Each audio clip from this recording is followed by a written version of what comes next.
Assalamualaikum warahmatullahi wabarakatuh. Perkenalkan, nama saya Arum Ningtyas dari Prodi Pendidikan Sejarah NPM 1922003 untuk memenuhi tugas akhir dari mata kuliah ISBD.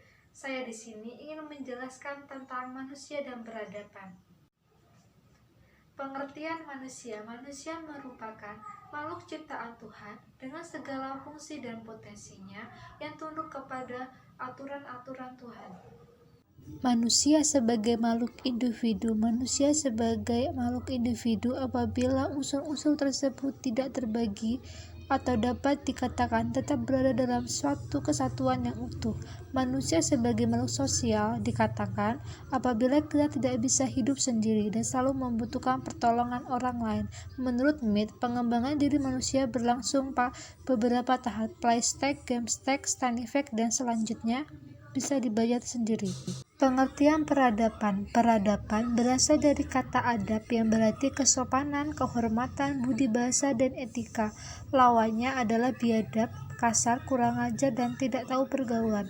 Peradaban adalah seluruh kehidupan sosial, politik, ekonomi, dan ilmu teknik untuk penggunaan praktis. Peradaban sebagai suatu perwujudan budaya yang didasarkan oleh rasio semata-mata dengan mengabaikan nurani akan berlainan dengan perwujudan budaya yang didasarkan pada akal, dan selanjutnya bisa dibaca. Peradaban didefinisi sebagai keseluruhan kompleksitas produk pikiran kelompok manusia yang mengatasi negara, ras, suku, atau agama yang membedakannya dari yang lain. Beradab setidaknya sebuah masyarakat bersifat relatif dan harus ada norma.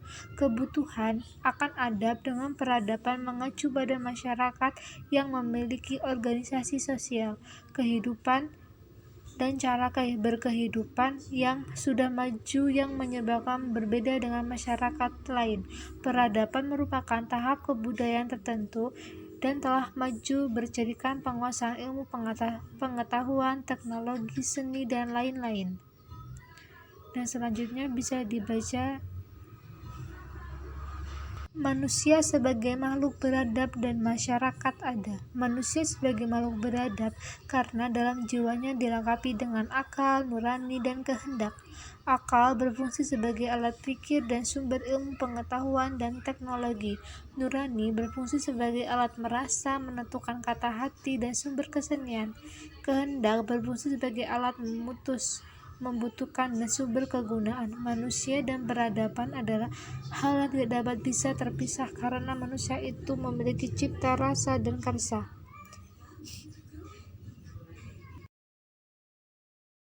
Manusia dalam kehidupannya mempunyai 3 fungsi, yaitu sebagai makhluk Tuhan, yang kedua sebagai individu, yang ketiga sebagai makhluk sosial budaya. Sebagai makhluk pribadi, manusia terus melakukan interaksi dengan sesamanya sebagai jalan mencari pemahaman tentang dirinya, lingkungan, dan sarana untuk pemenuhan kebutuhan tidak dapat diperoleh sendiri. Interaksi tersebut sebagai cikal terbentuknya suatu komunitas sosial yang selanjutnya melahirkan aturan-aturan dan norma yang disepakati bersama untuk mengatur interaksi yang terjadi tersebut. Sejarah peradaban manusia